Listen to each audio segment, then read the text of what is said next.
یہاں سے بھی اندازہ ہو گیا تو یہ اشارہ کسی شخص کی طرف ہے، بیٹا یاد رکھیں۔ اور دوسرا، وہ کتانی لباس پہنے، کتان کا لباس پہنے، اور کتان کا لباس ہمیں پہنے ہوئے ایک شخص نظر آتا ہے، ہاللیلویہ۔ اور پھر وہ لکھا ہے وہ پوری قوم کے لیے، وہ جگ ویدی کے لیے، وہ قربان گاہ کے لیے بھی کفارہ دے، وہ ہیکل کے لیے بھی کفارہ دے۔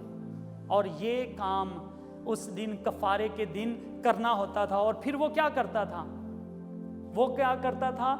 ایک بچڑا لیتا تھا، بل لیتا تھا، اس کے بعد ایک مینڈا لیتا تھا، ریم انگلش میں اس کو بولتے ہیں، چھترا بھی اس کو کہتے ہیں، اور وہ ایک دو بکرے لیتا تھا، اور پھر ایک اور مینڈا لیتا تھا، اور وہ ان جانوروں کو ذبح کرتا تھا، اور ان کا خون کسی برتن میں ڈال کر وہ ہیکل کے اندر جو یہ تھا عہد کا صندوق تھا، وہ وہاں پر جاتا اور 7 دفعہ اپنی انگلی کو لہو میں ڈبوتا اور وہاں پر خون کو چھڑکتا تھا۔ وہ کاہن، سمجھ آئی آپ کو؟ وہ 7 دفعہ چھڑکتا تھا خون کو، اور اس کے بعد جب خون چھڑکا جاتا تھا وہ بخور بھی جلاتا تھا، اور بخور کی خوشبو خداوند کے حضور پہنچتی تھی، اور لہو خداوند کے حضور پہنچتا تھا، کیونکہ خداوند نے کہا تھا کہ میں جو پاک ترین مقام ہے، ہولی آف ہولی ہے، میں وہاں پر ان فرشتوں کے درمیان میں جو مرسی سیٹ ہے، میں وہاں پر تمہیں ملا کروں گا۔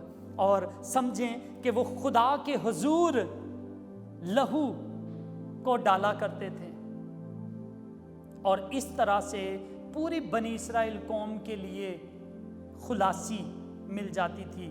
وہ اپنے گناہوں سے پاک ہو جاتے تھے، وہ آزاد ہو جاتے تھے، خداوند کے اور ان کے درمیان اب کوئی لین دین نہیں رہتا تھا، ان کے گناہ کینسل ہو جاتے تھے میرے عزیزوں۔ تو یہ تھا۔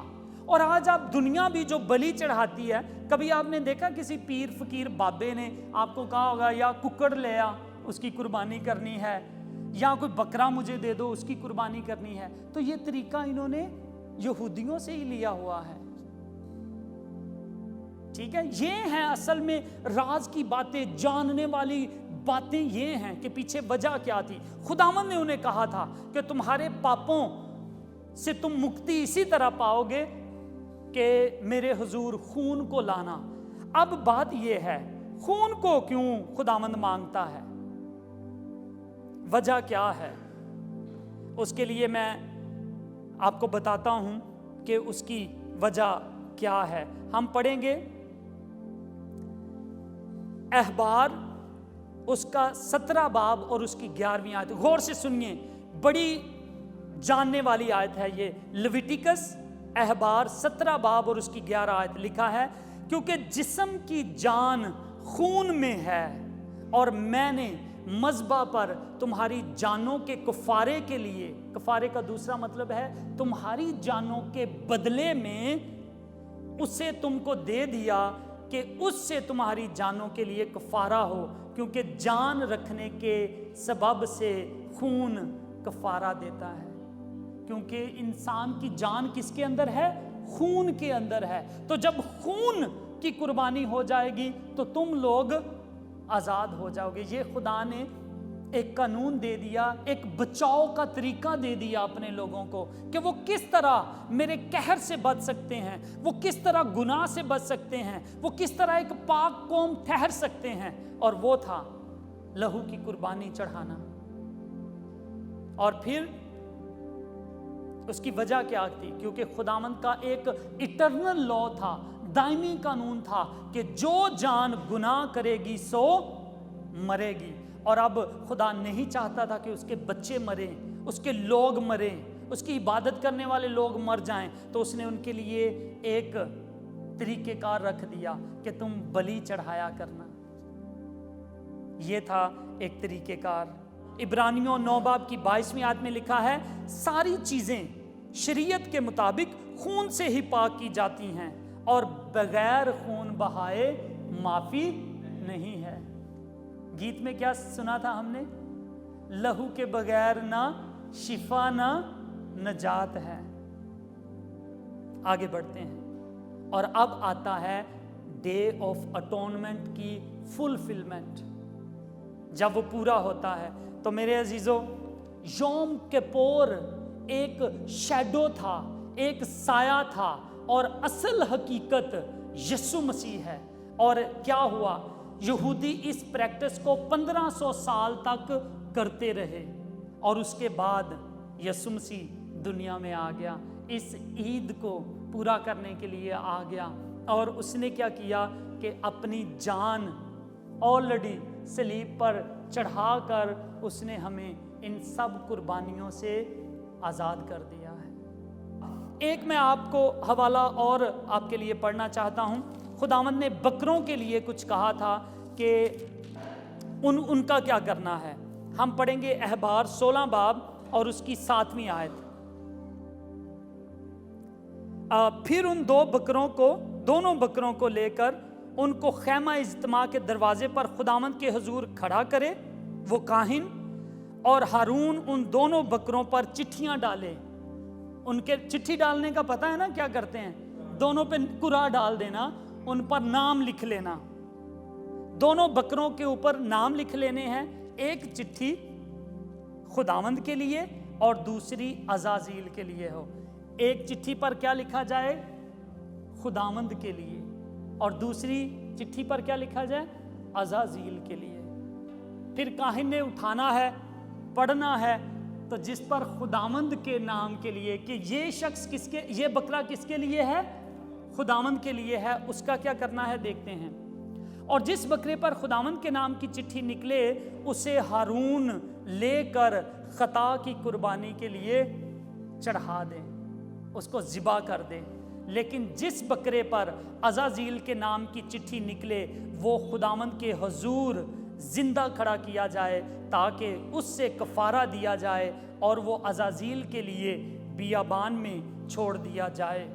یہ طریقہ کار تھا ان بکروں کے لیے۔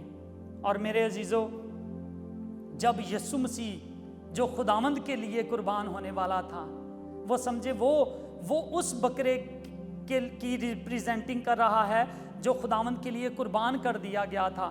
جب پلاطوس کے سامنے یسوع کو لایا جاتا ہے تو ایک اور بھی اس کے ساتھ ڈاکو تھا، اس کا نام کیا تھا؟ برابا۔ اور یسوع کو جب انہوں نے فیصلہ کیا تو کیا کیا؟ یسوع کو صلیب دیا جائے اور برابا کو چھوڑ دیا جائے۔ یہ تھا وہ راز برابا کو چھوڑ دینے کا۔ تو آپ یہ سمجھیں کہ جو لہو اسرائیلیوں کو پاک کرتا تھا وہ وقتی تھا، وہ ہر سال ان کو کرنا پڑتا تھا، لیکن پھر یسوع نے ایک ہی دفعہ قربان ہو کر ہمیں تمام گناہوں سے پاک کر دیا ہے، تمام قربانیوں سے ہمیں آزاد کر دیا ہے، اور اب ہمیں کسی قربانی دینے کی ضرورت نہیں ہے، نہ بھیل کی، نہ بچڑوں کی، نہ بروں کی، کیونکہ یہ ممکن نہیں کہ بیلوں اور بکروں کا خون ہمیں گناہوں سے آزاد کرے۔ اور وہ قربانیاں اسرائیلیوں کے لیے تھیں، باقی دنیا کے لوگ کدھر جائیں؟ گریس کدھر جائے، فن لینڈ کدھر جائے، پاکستان کدھر جائے، باقی کنٹریز کدھر جائیں؟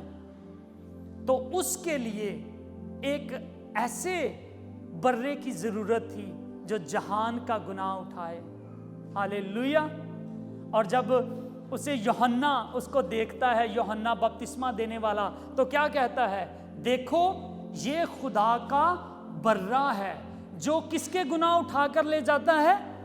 جہان کے گناہوں کو اٹھا لے جاتا ہے۔ تو میرے عزیزو، اگر آپ آج مفت نجات پانا چاہتے ہیں، اگر آپ چھٹکارا پانا چاہتے ہیں، اگر آج آپ پاک امت بننا چاہتے ہیں، تو پھر یسوع کے لہو کو اپنے اوپر لینا پڑے گا، کیونکہ اور کسی میں طاقت نہیں ہے۔ آج اگر لوگ شفا پاتے ہیں تو یسوع کے لہو سے شفا پاتے ہیں۔ اگر آج لوگ گناہوں سے پاک ہو جاتے ہیں تو یسوع کا لہو ہے جو ہمیں پاک کرتا ہے، جو ہمیں دھوتا ہے۔ لہو لہو یسوع کا لہو گناہوں سے ہم کو دھوتا ہے۔ اور سچ مانیں، اس کو سمجھ لیں، جان لیں، کیونکہ وقت آنے والا ہے میرے عزیزوں جب مشکل کا دور آئے گا، جب دنیا کی عدالت ہوگی، اور جس پر یسوع کا لہو نہ ملا وہ سزا اٹھائے گا۔ اور اگر آج ہم پرائیڈ میں ہیں، غرور میں ہیں، کسی بھی طرح کا وہ غرور کیوں نہ ہو، چاہے وہ قوم کا غرور ہے، پیسے کا غرور ہے، طاقت کا غرور ہے، وہ سارے غرور ختم ہو جائیں گے اور یسوع کا لہو ہمیں بچائے گا۔ خداوند کے کلام میں مکاشفہ آخری کتاب ہے، اور اس میں لکھا ہے، اور جب مصیبتوں کا دور آئے گا تو ہمیں گواہی کا کلام اور برے کا لہو ہمیں بچائے گا، اس کی وجہ سے ہم فتح پائیں گے۔ ہاللیلویہ۔ اور اگر آپ نے مشکل وقت میں فتح پانی ہے، مصیبتوں میں اڑے اور کھڑے رہنا ہے، تو پھر آپ کو پربھو یسوع کے لہو کو مانگنے کی ضرورت ہے، جو ہمیں گناہوں سے پاک کرتا ہے۔ اور یاد رکھیں کہ یسوع کے لہو کے بغیر ہم نجات نہیں پا سکتے ہیں۔ افسیوں پہلے باب کی 7ویں آیت میں لکھا ہے، ہم کو اس میں اس کے خون کے وسیلہ سے مخلصی یعنی نجات ملی ہے اور قصوروں کی معافی ملی ہے۔ عبرانیوں 9 باب اس کی 28ویں آیت، اور لکھا ہے، اسی طرح مسیح بھی ایک بار بہت لوگوں کے گناہ اٹھانے کے لیے قربان ہو کر دوسری بار بغیر گناہ کے نجات کے لیے ان کو دکھائی دے گا جو اس کی راہ دیکھتے ہیں۔ پہلی دفعہ جب وہ آیا تھا اپنی پہلی آمد میں، تو اس نے کیا کیا؟ سب لوگوں کے لیے اپنی جان دی اور ان کے لیے نجات کو لے کر آیا۔ اور اب جب دوسری بار آئے گا تو وہ کیا کرے گا؟ وہ ان لوگوں کو دکھائی دے گا، ان لوگوں کی نجات کا سبب بنے گا جو اس پر ایمان لاتے ہیں۔ تو اگر آج ہم نے بچنا ہے تو یسوع مسیح پر ایمان لے آئیں۔ اگر آج ہم نے گناہوں سے پاک ہونا ہے، اگر بیماریوں سے پاک ہونا ہے، تو یسوع مسیح پر ایمان لانا ضروری ہے۔ خداوند آج کے کلام کے وسیلہ سے ہم سب کو بڑی برکت دے، آمین۔ ہم دعا کریں گے۔ خداوند ہم تیرا شکر کرتے ہیں، خداوند آج کے کلام کے لیے۔ خداوند تو اپنے نام کی خاطر ہمیں فتح اور کامیابی دے، اور اپنے لہو سے دھو کر ہمیں پاک اور صاف کر، ہمیں آزاد کر۔ خداوند ہم تیرے لوگ ہیں، تیرے چراگاہ کی بھیڑیں ہیں۔ خداوند باپ اپنے سب بچوں پر اپنے لہو کو انڈیل دے، تیرے لہو کے چھینٹے آج ہمیں آزاد کریں اور ہم فتح پائیں، ہم بچائے جائیں اور ہمیشہ کی زندگی کے وارث بنیں، یسوع کے نام میں، آمین۔